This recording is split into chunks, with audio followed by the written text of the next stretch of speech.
Hello Internet, and welcome to my live reaction for Fire Brigade of Flames, Chapter 160. When we last left off, Juggernaut might have died. It's left kind of vague whether or not he's still alive, but he is missing his right arm for sure, his left leg maybe. He's surrounded by zombies and infernals, including Hajiki, who I thought would be not zombified because he no longer had a brain. And yeah, that's really all we see of that with Tamaki facing off on them. Meanwhile, Hinawa and Maki's brother run into some new purple smoke guy who is uninjured by Hinawa's bullets. And Shinra runs into Giovanni, who has somehow merged with the flame bug. And that's where we left off. Into chapter 160 now. We open not in the Nether. I think this is Maki in the building Maki's in. The 2nd and 8th are doing a large-scale investigation in the Nether together. She doesn't seem to be going, though. Yeah, the Empire is trying to intimidate them into showing their true colors. So yeah, we see Maki in the hallway listening to these two guys talk. Is this second panel about the Empire trying to intimidate them? Is that the Empire trying to intimidate the Fire Brigades into showing their true color? Because it's a them, so if it's the two Fire Brigades, that'd be one thing. Or maybe it's like the White Hoods as a whole are the them. I don't know. Maki reflects on what they're saying. The 8th. In the Nether again. Chapter 160, Man and Bug combined forces. Death, death, death. The casualties increase in the Nether, and the dead are killing the living. Can you survive this battlefield? Our cover picture is a 2-page spread of a bunch of infernals and a couple of zombies wandering in the abandoned shopping mall. Which is very School Live. You know, I don't think I made that connection between the zombies in the shopping mall here and in School Live. But it's there. I don't think it's intentional, but, like, it's a thing you can say. And yeah, this... The little blurb here opening with death, death, death, it's kind of what this arc could become, is just, like, mindless suffering, but thankfully it's really, like, not been that so far. We're still very early in the arc, of course, but, like, it's much better than just, like, mindless death everywhere and everything sucks, you're miserable all the time. It's a really, really compelling arc so far. Anyway.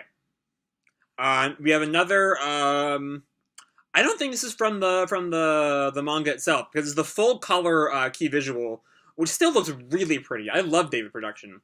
Fire Force anime coming 2019. If you have not heard, Funimation will also be streaming on their platform Funimation Now.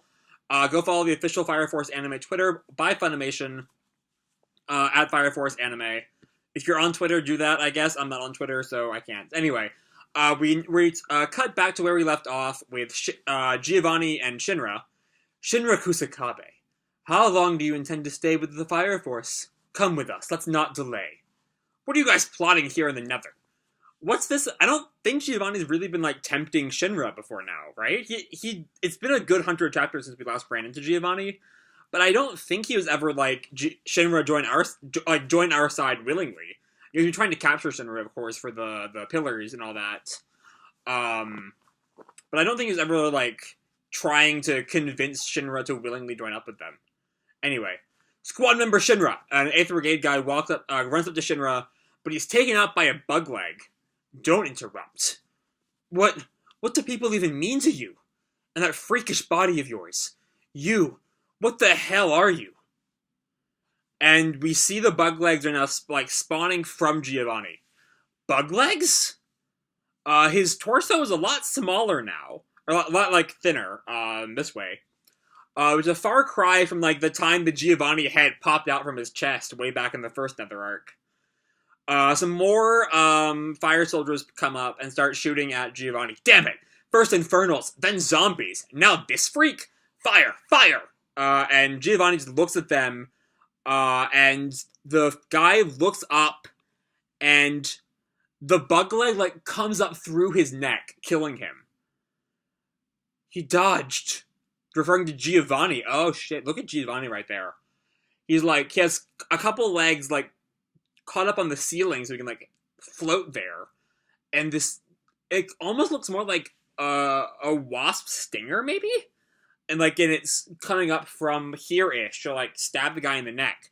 And then something else comes from the other from the other 2nd Brigade guy, but Shinra blocks it. Did you know that dragonflies have compound eyes, each of which contain 20,000 ommatidia, or sensors that function like multiple tiny eyes? They make it possible to have 360-degree fields of view. even up close. As such, I can follow all of those bullets simultaneously. And Giovanni runs back or jumps away.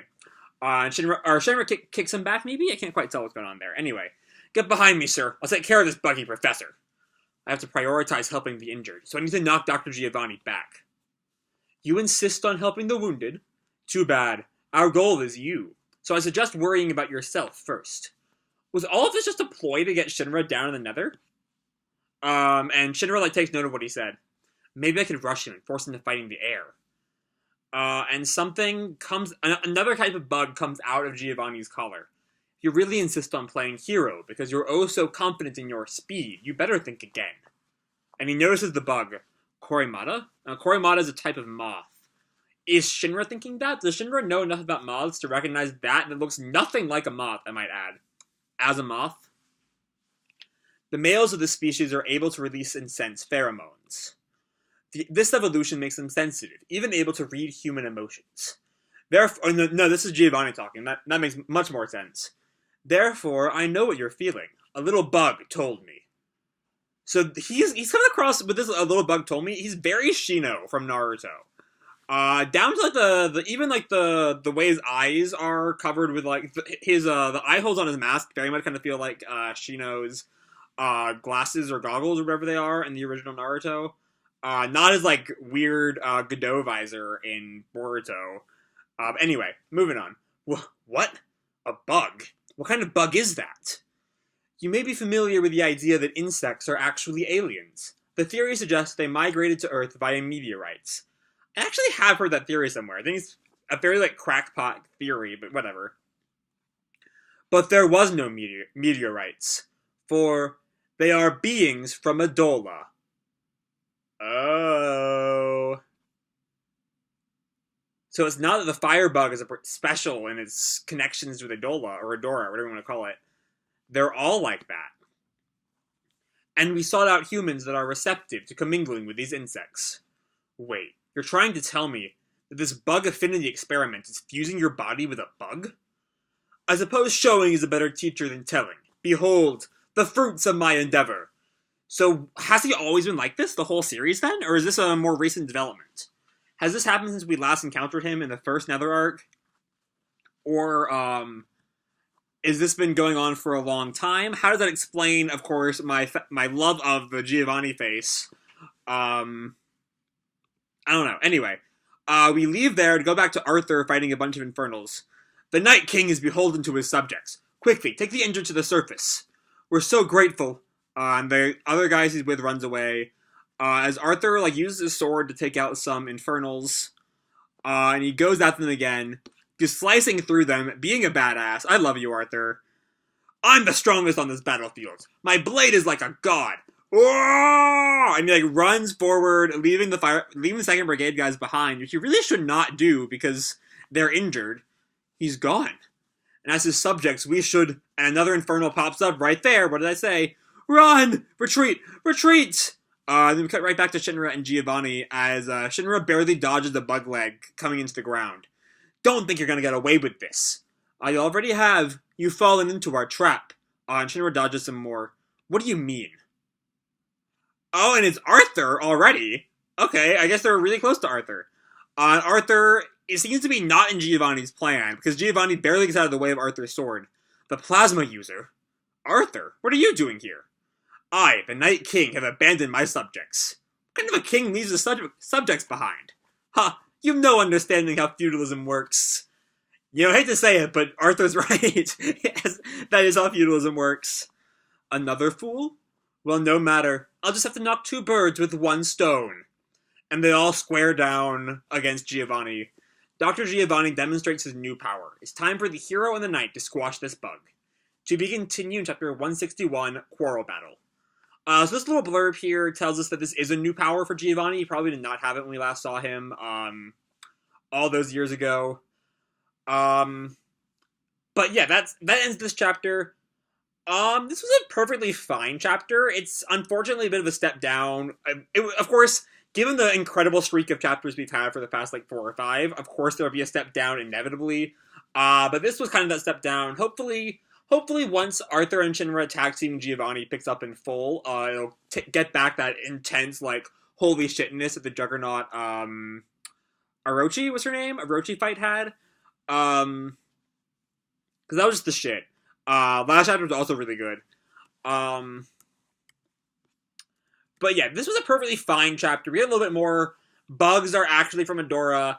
That's certainly a thing. I mean, given that, like, there are, like, a few theorists that do say bugs are aliens, I guess bugs are from the Fireland is, like, not that absurd, I guess. I mean, we already had a bug that turns people into flame humans, so it's not completely ridiculous. But anyway, I mean, we see a bit more of the brutality that this arc has had, as this, like, random guy is, like, pierced through the neck. He's probably dead. The way he's stabbed is not quite hitting the windpipe, but he's dead. He's dead.